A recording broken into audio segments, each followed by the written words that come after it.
Gravity Live, your waitlist weekly podcast, bringing all the latest tech discussions right to you and your browser or phone or whatever you're watching on. Welcome back, Sterling and Matt. So glad to have you here. To our audience, depending on where you're watching from. If you're on YouTube, make sure to not only subscribe, because subscriptions are helpful, but kind of useless. Ring the bell. That is the most important thing you can do, because that's the way to stay in touch with all the things we're doing on this show. If you're listening in audio form, why not leave a nice review on your podcast platform of choice? Now, if you weren't living under a rock for the last week, or you just haven't followed us on LinkedIn, you probably saw that last week we were at VeeamON, and Sterling and Matt were just cutting it up on the expo floor. Gentlemen, how was VeeamON last week? Energetic. Are you kidding me? I don't know whether I feel depleted or even just more motivated after everything. I mean, as you guys know, it was non-stop. From our speaking sessions to being at the booth to the amazing trivia giveaways. We have to touch on that, Anthony. But it was just an amazing week. I think for me, my favorite part was our party. Getting to reconnect with everybody, old and new, coming on in and discussing what we can do, why we are the best storage for Veeam, and some whiskey tasting. What do you think, Matt? Yeah, I couldn't agree more. And it's very when we look back at the past. I've been to almost all 10 VeeamONs. So it's really exciting to see the evolution of that conference. From the early days when we started, and there was just a handful of folks, and there weren't really any partners, to now what we see today, where you've got all these different breakout sessions, you've got main stage sessions, you've got the expo hall, you've got lab wars, like all this amazing stuff. So the whole conference has just evolved into such an epic event. And for us, this is certainly the biggest event of the year for Object First. And we couldn't have been more excited to be there and help. And we got a lot of really cool content. Sterling, I know one time I was following you around on the expo floor on our Instagram feed. So that was really cool. So it was a lot of great combos and a lot of engagement. So really, really good time. Yeah, I think to steal Sterling's vibe, I also am feeling deplotivated. I don't think I've fully recovered yet, but I will say the trivia was boss. We had in-booth trivia. Every round consisted of 10 questions. And, my goal, my hope in all of this was we get a tie, just like one tie, because when we did, I was going to make the contestants do rock, paper, scissors. We didn't get one tie. We got 4 ties over the course of 6 trivia, and I got to see so much rock, paper, scissors combat. It was great. I think in the first one, there were like 5 ties in rock, paper, scissors, so they ended up doing it, I think, 10 times before we finally had our winner for the Lego land speeder. It was a great time. Couldn't ask for a better result. That was an epic way to settle a tie, too. Like, I think the first time it happened, I knew you were doing trivia, but I was engaged in another conversation. When I turned around, you got 2 people back to back doing paper, rock, scissors. I'm like, that's awesome. I think it even happened during mine as well. There was one time that I filled in while Anthony was doing, I think he was on the main stage, and we ended up in a tie as well. I mean, what was the deal with that? The questions were hard. We did not throw any softball questions to the audience, because I didn't want 18 hands going up at once, and then I had to play favorites. So I want to make sure this is niche trivia. Only certain people will know the answer. And usually it was like two questions out of 10 right was the most we got. So 2 people would get 2 correct, and that would lead to trivial combat, which I was all about. It was great. So I'm curious, Anthony, I wonder where our audience is tuning in from today. I'm going to put this up. So make sure you drop in the chat, where are you watching from? Home office, where are you at in the world? Love to hear from some of the audience engagement there. So it was a great week. And like you all said, it's almost like you need a few days to recoup from all the being on, for 5 days straight. But a lot of good productivity came out of that meeting. So can't wait for next year, and looking forward to it. Couldn't agree more. Now, Sterling, I believe we have someone who might be waiting in the wings to come on. Would you mind doing the honors of introducing our guest for this week? You kidding me? I've been so excited about this. Today, everybody, we have a very special guest with us. It's a colleague, but a person that I call a good friend of mine, none other than Jennifer Chang, a leader for Cisco Federal, and just an amazing all-around great person. Jennifer, how you doing today? I'm doing great, Sterling. So happy to be here with all of our Zero Gravity podcast listeners. Hello, everybody. Absolutely. We are so excited to have you here today. hopefully once of many. We had a little bit of a pre-call before we got on this call today to kind of set some expectations, and I think the pre-call probably went an hour and a half just because we had so many cool things to talk about. We're sort of riffing off of each other. I'm just so excited about today. I know we kind of spent all week out of pocket at VeeamON last week. You and Cisco, you all had some big interesting things going on as far as shows too, right? We sure did, Sterling. We had our biggest customer-facing conference, Cisco Live. Many of the listeners out there may be aware of it, formerly known as Networkers for our back in the day listeners. And so many exciting announcements have come from Cisco Live. As many of you may know, we recently closed the acquisition of Splunk. So we launched our Better Together strategy, all of our Cisco App Dynamics plus Splunk unified observability integrations. So many things are coming out of this. And this week in Vegas, our Splunk counterparts returned for .conf 24, so their version of Cisco Live. And we're going to continue that Better Together launch with all of our customers really being invigorated and inspired about the future. So I think Matt put a QR code in the chat there. And if you want to click on that for our exciting announcements, would love to get our listeners on board and thrilled about what the future has to hold for us. That is pretty awesome. And, didn't we meet at a conference as well? I mean, what, 11, 12 years ago? Was it Department of Energy?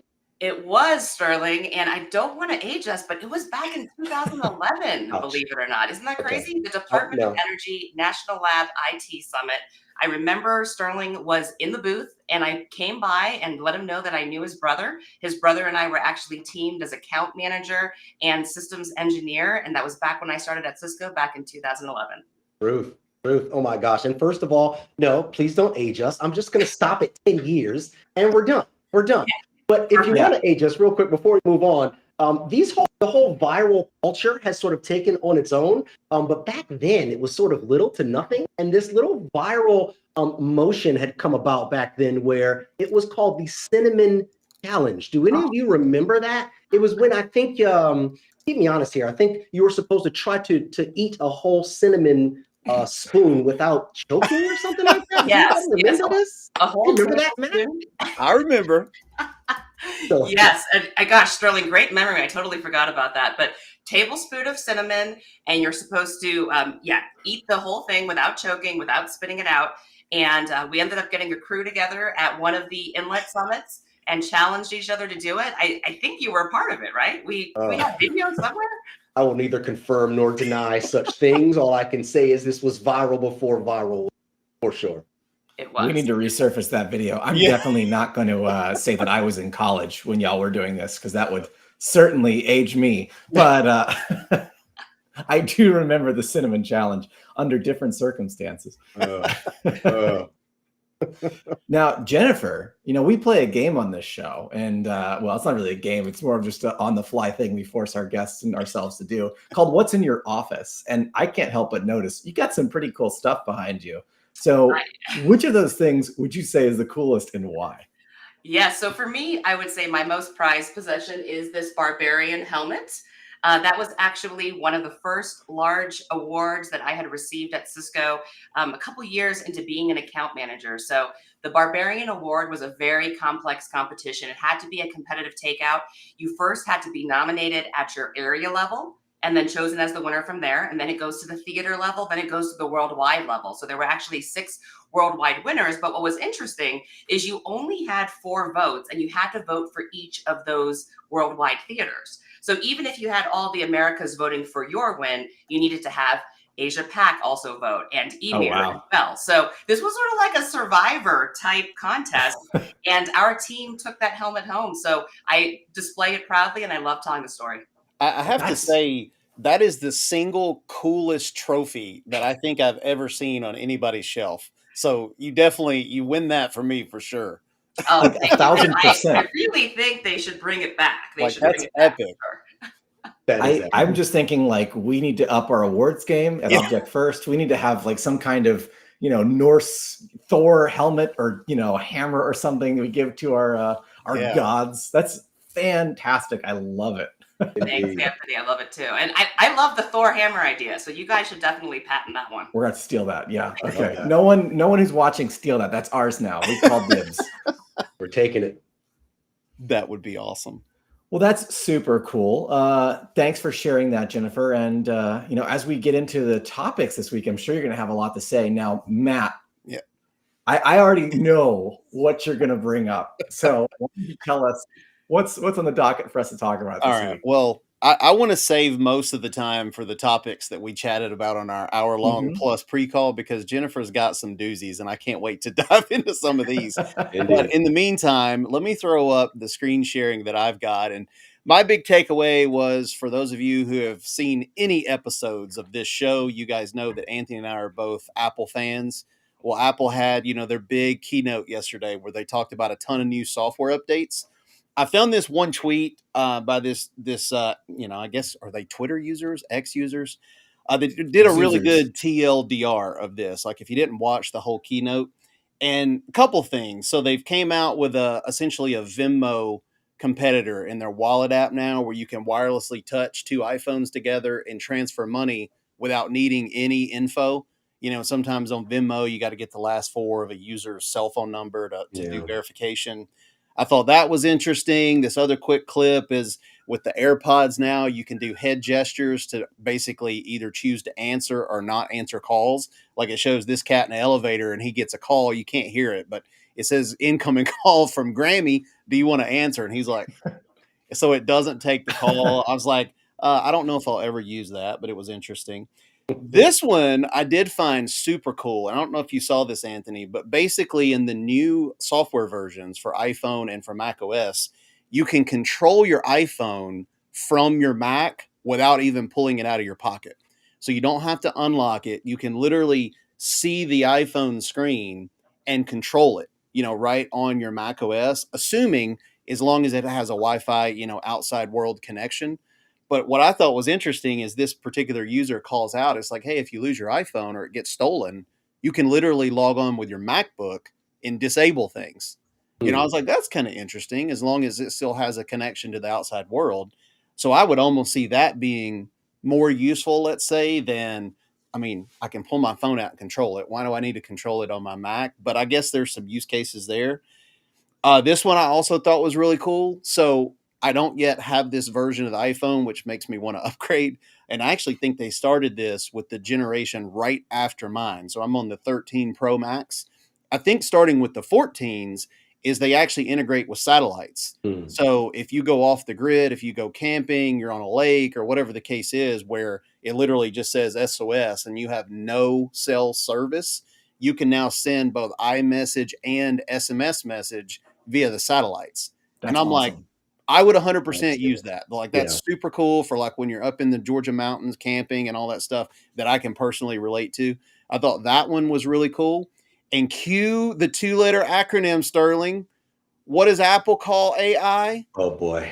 Apple Intelligence, Oh baby. boy. Wait, And doesn't that Now, spell doesn't mean AI? for Oh, any boy. of you who have ever seen a single boy. episode of Seinfeld, Festivus is all I For the got to rest of say. us. The AI for the rest of us. Just Unbelievable. I literally laughed so hard when I saw this. What? And I'm like, for those people who aren't Apple fans, which I there's don't a know. couple on the call, Taglines, man. there's a couple on the call. I It's got to like, give credit where credit's due. That's great branding. right. A lot of times Apple takes something that, let's say, Android and Microsoft has been doing for 5 years, and they innovate it, and it's now the best and coolest thing ever. And I kind of look at this like, all right, it's AI. How are you gonna do a play on words on AI? Well, they succeeded. Oh my goodness. I can't wait to test this out, because it basically is going to be embedded everywhere in their operating system. So it's not just like Chat GPT, it's everywhere, like Notes That's apps cool. and a lot of other places. And really just the final thing on this, AI images, just like you can do with, Copilot and things like that. But it's all built in. Siri takes part of it. And I want to get down to the privacy part, because see, this was what was really important to me. They do all on device processing. So you don't have to send things to, say, Chat GPT. There is an option if you want to sync your paid, Chat GPT plan with OpenAI, where it will actually send your questions and queries or whatever to the servers and then give you the results back. But you don't have to do that. So for people that are super sensitive about, hey, I don't want all this stuff going to the cloud, a lot of this is on device processing, which I thought was pretty cool. So Yeah. lots of coolness coming out of Apple's camp. We'll see how all this actually integrates to the real world. I did upgrade my iPhone to the latest beta of Did iOS you? 18, so we'll get to play around with that the rest of the week. But yeah, so that's my take. It was so funny, Sterling, because we were joking, and you were actually joking, I think, with Ratmir at the show last week about AI. Yeah. You have to hear AI at least 5 times a week, or something's not right with the force. Something's wrong with the world. And when they announced this yesterday, I was just like, this is Apple doing Apple. Let's take something that's been around for a while and reinvent it. And now it's Apple's intelligence. Yeah. I just laughed at it. So I got a shout out. We have a comment from Casper that said, hope it's not like MS Recall. And that's exactly what I was thinking. Like, please understand security and privacy just a little bit better. That's exciting. I'm glad you shared this one because I haven't watched anything, but I'm most excited for that in-screen iPhone. Not because people are going to steal my phone, but because I'm just so tired of having to take my phone out of my pocket when I need a security code from one of my various authenticators. And now I can just, that's it right there. Yeah, good event over. That's all I needed. Thank you. Thank you, Tim Apple. That is pretty good. Tim Apple. That is a pretty good use case. And I see that they got smart by at least putting that privacy statement down bottom, obviously taking a page or two from the Copilot rollout and that recall that was just kind of put on for everybody watching. It doesn't know. There are tons of screenshots, we believe, that the Copilot app takes to be able to provide some of that AI. All I have to say, gentlemen, is I need some third-party testing. Just like we do here with our Object First UPI, third-party testing to validate, because they say they're not stealing our stuff. But Jennifer, you and I know they're stealing our stuff. I know. Well, I was going to add something in there. Actually, on the pro side, Sterling, we can go back to the negative side as well. But the pro side, and one of the announcements that came out as well, Matt, is that you're going to now have the ability to be able to hide your apps, just like you can hide a photo from your photo album. So in the interest of security and privacy, I mean, think about the different maybe sensitive work applications we do have on our phones. Yeah. Potentially someone gets a hold of our phone, being able to hide that and put it in a different section on our phone could be a positive for all of us. So there's that component. But I know that Matt and I kind of got into it yesterday because I talked about, isn't it a little bit too much to have your life so integrated on Apple, to have your MacBook, to have your Apple TV, to have your iPad, to have your iPhone? There's so many different messages that can pop up at probably inopportune times. Can we talk a little bit about that, guys? It's such a great conversation, and you're definitely asking the wrong person because I've got everything integrated. Like just before the show, I think we talked about yesterday, one click on my watch, do not disturb for an hour, boom. I don't have to worry about notifications on my watch, my phone, the Mac OS that I'm on now, integration that works, right? But to your point, I think the whole conversation yesterday was location tracking. Like how much is too much when you're sharing your location with others, right? And that's to be determined and to be debated. To double click into that real quick, right? Like I was on business travel. We went to a speakeasy after hours. One of our friends, our colleague's wife, texts him and says, "Hey, are you okay? I'm worried," because location tracking showed him at the urgent care that was above the speakeasy. So there's a little bit, like what, and I guess that also begs the question, what are you doing checking location tracking at that time? I don't know what kind of alerts are being set up. But things to think about. Questions here. I have a question for our audience. Just let us know in the chat. Is location tracking on in your phone? And are you sharing it with anyone? And please chime in on this one. I'll volunteer some information. So I have an Apple family plan in my house. So it covers my wife, my brother, my mom, my dad. We got a whole crew in our Apple family. And location tracking is on all of our devices, but we're all respectful about it. Except for one person who may or may not be watching the stream, which is my father, who loves to just watch where I am at all times and then comment on it. Like, "Oh, hey, I see you're at this restaurant. Are you having fun?" Like, "Dad, get a hobby, please." And now I'm at the point where it's like I don't even want to turn it off because I almost enjoy the fact that I know he's just constantly watching and keeping tabs on me. Like, what do you think about this, Dad? You know, just it's weird. Yeah. Yeah, I have to tell you, I feel like the devil is in the details here. This is a feature that the technology, it can make our lives better. If you think Yes. about needing a safety net, you're going somewhere, perhaps it's on a first date, perhaps you're wandering out into a city where you're just not sure. To have a loved one be able to watch you is amazing. Or in a crowded park, as most of you viewers know, Anthony lives in Orlando. He's invited me to the park, and I can't find him. Turns on his location tracking and I can kind of get right to him. That's great right there. I think where some of the things that kind of need to sort of work through is why are you sharing that location? If you're sharing that location because you feel like you have to, then maybe there's a larger conversation as to why you need to sort of share that location. And of course, anything that can be used for good can also be abused as well. And we know there's some people that are in either interpersonal or business relationships where some of that information can be abused as well. So, you just kind of have to take it and do what's best for you. Yeah, I definitely draw the line at outside of family. Like, no Yeah. one gets my location if you're not Yeah. blood or marital relative. So, let me pose another one that's not exactly as sensitive as real time location tracking. Hmm. But since we're on the topic of sharing your location, what's your thoughts about checking in at places? Because see, that's been another hot thing with Swarm and the whole where you can check in at a location. And I'm guilty because what I think is really cool is to go back in time and see Hmm. all the places in the world that I've physically gone and traveled to, which is really awesome. But on the flip side of that, what if somebody's casing your house looking for when they can break in, and you're like, yeah, I'm in Europe, Mm.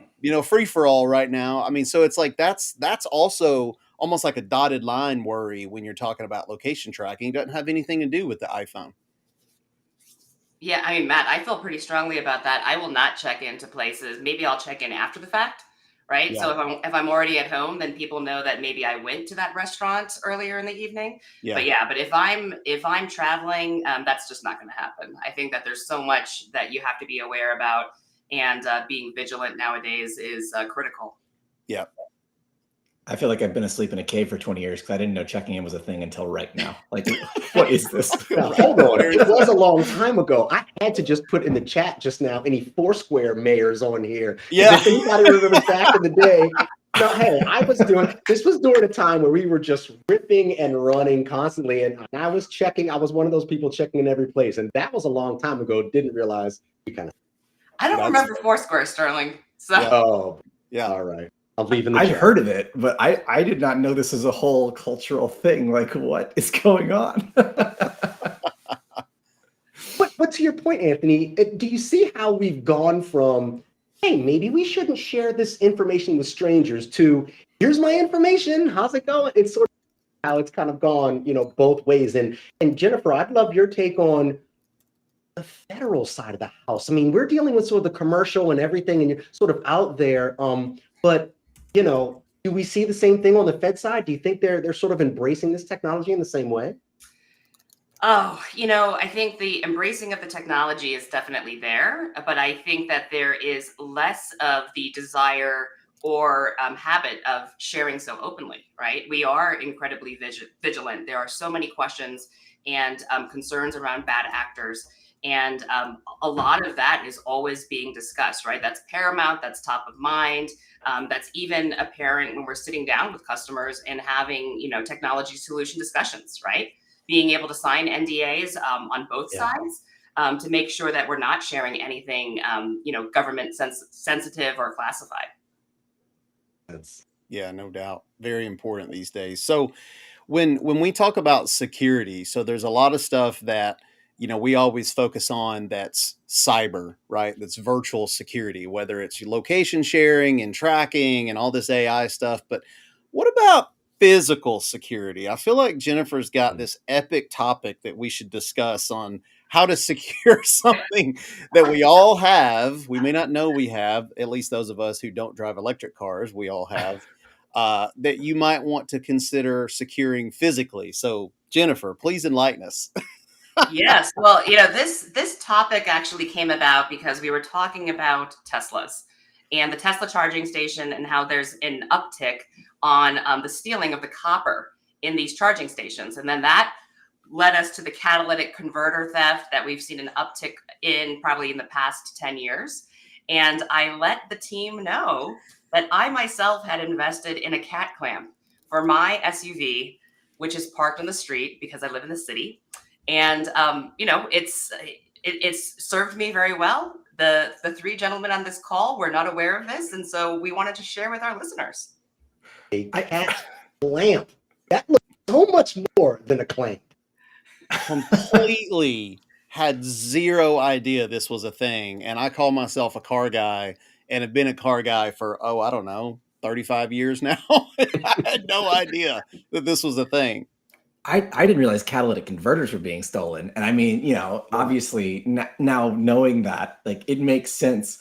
But this, if you could see the stream or you're watching the video here, this is such like, in one end, it's very complex, but on the other end, it's just kind of like exactly what you need to keep that thing in place. So like you can see the video, there's just this airline cable that is looping around various axles of the car to keep the catalytic converter in place. So I guess even if you had bolt cutters or whatever, you'd have to cut almost every single line, which would be impossible to get this thing out of there. And at that point, why even bother, right? Like you need airline cutting cables essentially. But this is just an impressive idea and execution to stop something that I didn't realize was such a big issue. Now, Jennifer, you mentioned this was not easy to set up, correct? It was not. It was not. So I had to actually bribe my husband's friend who is, good with mechanics and cars to get this installed.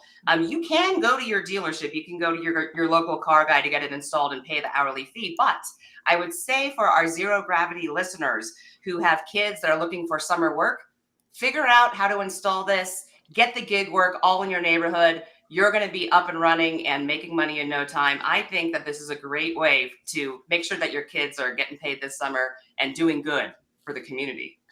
Yeah, we were joking. It's like, who wants to be cutting the grass in the heat when you could be crawling under cars installing these security anti-tamper devices for catalytic converters? Indeed.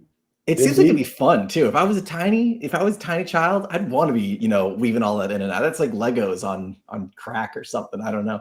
Yeah, indeed. Anthony, I think that we need to take you up on that, and maybe we can see a video at the end of the summer of you actually installing one. That would be awesome.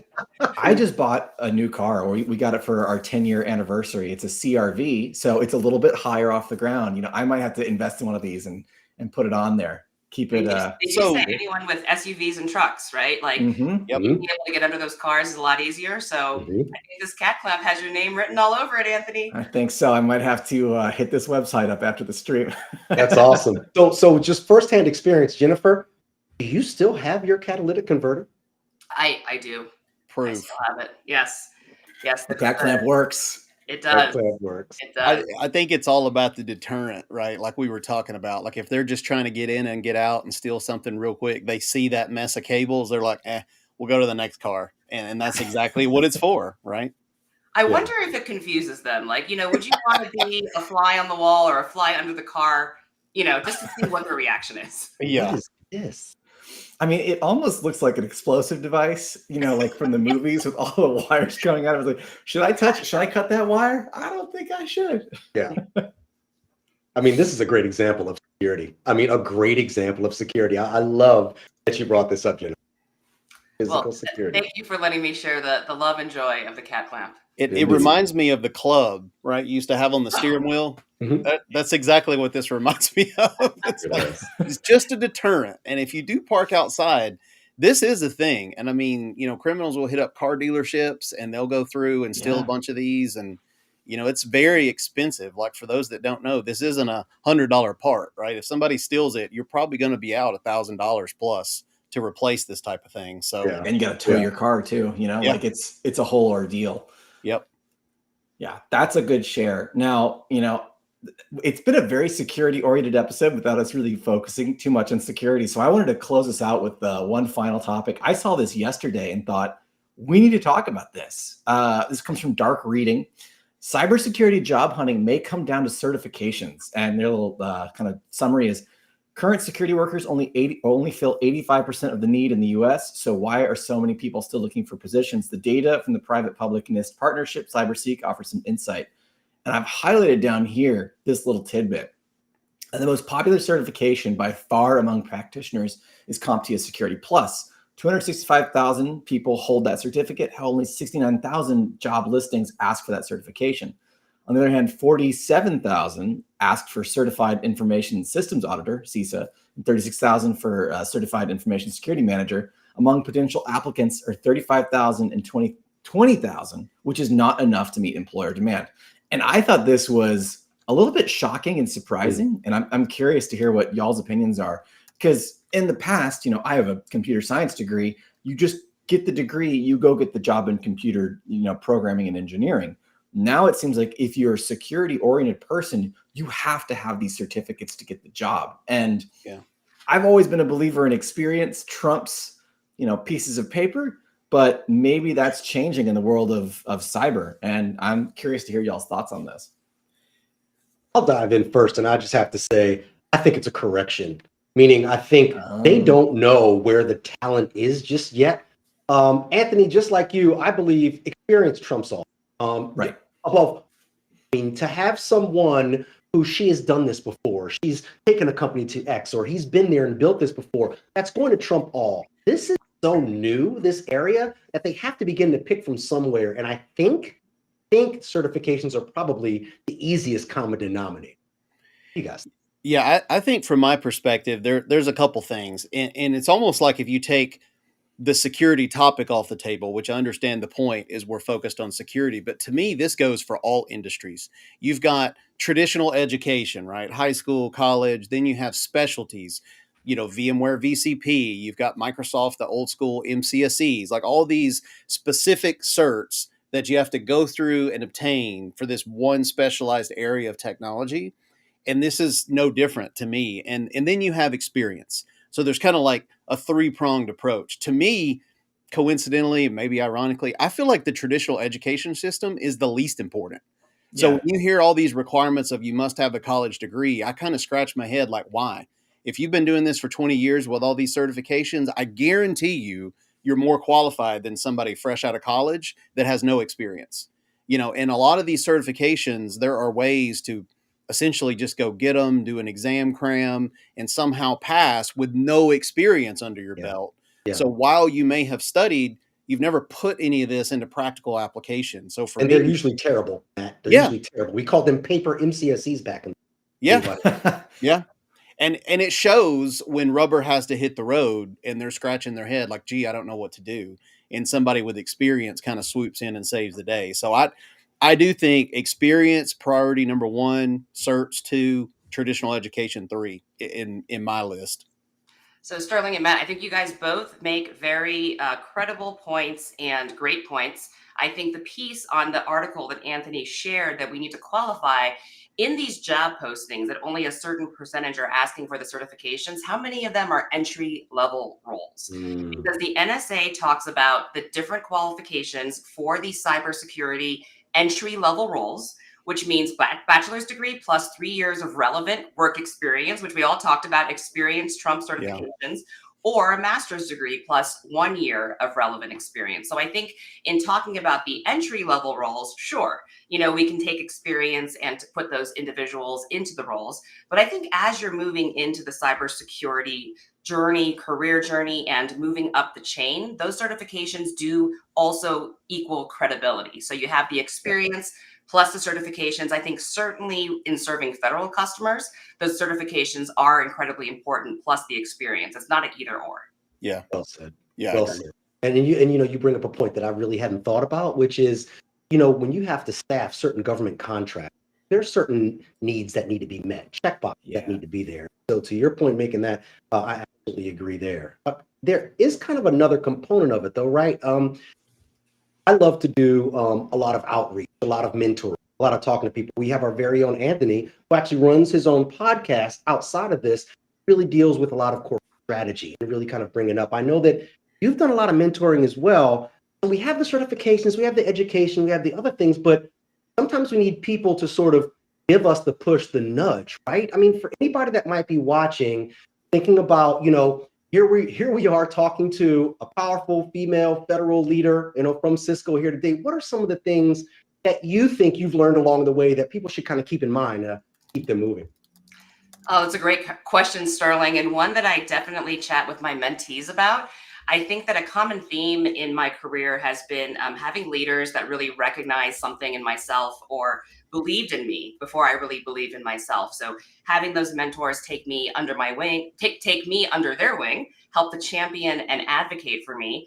And I think a great story I'd like to share is, when I originally moved from individual contributor into people leader, I was really pushed into that interview process and didn't really know what I was doing. So I showed up very authentic as to who I am, talked about my strengths, talked about what I believed I could bring to the table, made it to the final round.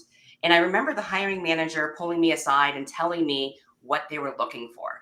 And I ended up pivoting, completely changing my strategy for that final round and leading with what I thought the panel wanted to hear. When in reality, that was like writing with my left hand when I'm really right-handed. I wasn't leading with my strengths. I wasn't showing up as the authentic person. They really wanted to learn about me versus have me pivot and put myself into this box to, make it appear that I had all the answers when really I didn't. I was never going to be the expert going into that final round. They were the experts at what the job needed and what the opportunities were going to be driven and what the team needed, etc. So I think leading with your strengths, being very authentic to who you are, figuring out what your non-negotiables are. One of the big thing with my mentees, they always say, oh yeah, I'm okay on the East Coast. Maybe I'd be open to moving to the West Coast. Maybe I'd be open to moving to the South. And I said, you know what?